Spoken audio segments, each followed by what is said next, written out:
Hier schraube ich noch selber, ich zeige euch das mal. Das ist ein Sensor, der batteriebetrieben ist. So, da wird das hier einmal fixiert. Da kurz eingeschaltet, dann ist er im Prinzip an und die richtige Kartonage dazu. Alles noch Handarbeit, wie man sieht. Ne? Das ist nichts Maschinelles und damit wäre der Sensor soweit betriebsbereit. Lear nennt sich diese schicke Kiste. Sie misst die CO2-Konzentration im Raum und kann über 150 verschiedene Schadstoffe in der Luft erkennen und vor ihnen warnen. Gründer Hamedou Ayadi ist es von klein auf gewohnt, sich durchzuboxen. Mit 10 kam er aus Marokko nach Wiesbaden, schafft ein Einser-Abi, bekam einen Studentenjob bei einem großen amerikanischen Softwaredienstleister und arbeitet sich hoch ins Management. Mit 41 dann Sinnkrise. Und bei mir habe ich das ja auch gespürt, dass diese Liebe zu dem Unternehmen einfach nicht mehr da war, wie es mal eins war. Und da finde ich, ist das, glaube ich, nur legitim, nach so langer Zeit auch mal was auszuprobieren, auch mal was anderes zu machen. Meine Frau war gar nicht begeistert. Ich hatte ja einen unkündbaren Vertrag, mehr oder weniger, war sehr gut dotiert. Wir hatten ja alles gehabt, was man sich so wünscht an der Stelle. Und dann in einer Selbstständigkeit, wo man viele Fragezeichen hat, wo man nicht weiß, ob morgen das Geld kommt, ob man erfolgreich ist und. Das war eine schwierige Zeit. Ein Vortrag über Wohngesundheit bringt ihn auf seine Idee: das Raumklima sichtbar machen. Nicht nur den CO2-Anteil, auch die Schadstoffe in der Luft. Die lauern überall, von Silikon über Farben, die man an den Wänden über Tapezieren, Deo, Haarspray, Lacke, Klebstoffe. Und das nicht nur daheim und im Büro, auch beim Arzt.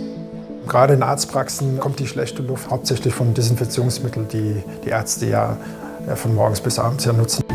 Die Mitarbeiter sind die ersten Lear-Nutzer.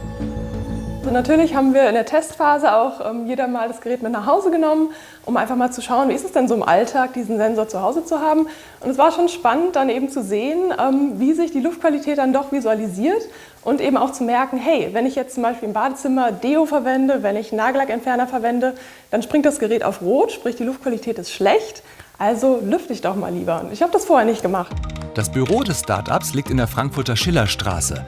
Die technische Entwicklung betreut Hamedou Ayadis Co-Gründer Marc Seidemann in Marburg. Montiert wird hier, im Frankfurter Bahnhofsviertel. Ja? Okay, also bis gleich, ne? Ja, tschüss.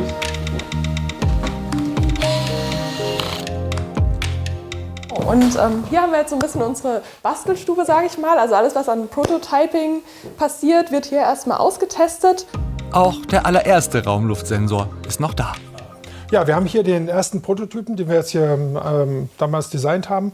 Wir haben relativ schnell gemerkt, dass der, wie man hier so schön sieht, hier schon sehr, sehr durchsichtig ist.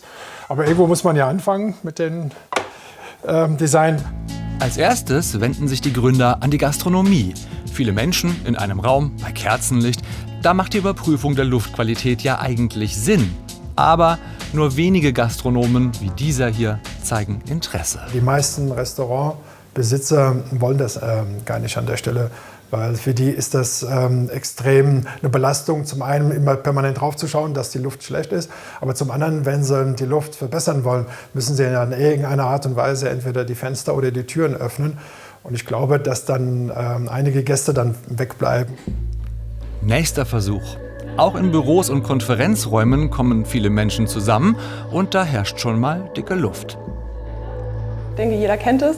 Man kommt aus dem Meeting kurz raus, kommt wieder rein und läuft gegen so eine Wand und merkt einfach, puh, okay, wir haben die ganze Zeit nicht gelüftet und die Luftqualität ist wirklich, wirklich schlecht geworden und das Gerät erinnert einfach daran. Das ist halt richtig cool. Es folgt die pandemiebedingte Homeoffice-Phase und die Leute von Lear nehmen als Kunden Privatleute und deren Wohnzimmer ins Visier. Und dann die Wende.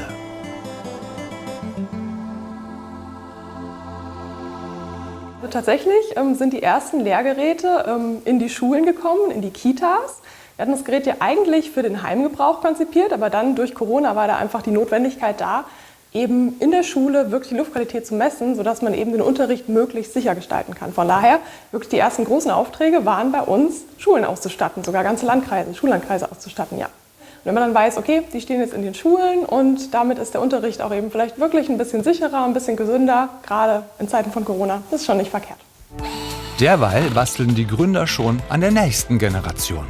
Ja, was haben wir vor? Wir wollen das Produkt weiterentwickeln, dass das Gerät misst, letztendlich automatisiert die Fenster, Belüftungsanlage oder auch Klimaanlage automatisiert öffnet. Sieht so aus, als würde sich die alte Boxerweisheit bewahrheiten. Irgendwann bekommt man die zweite Luft.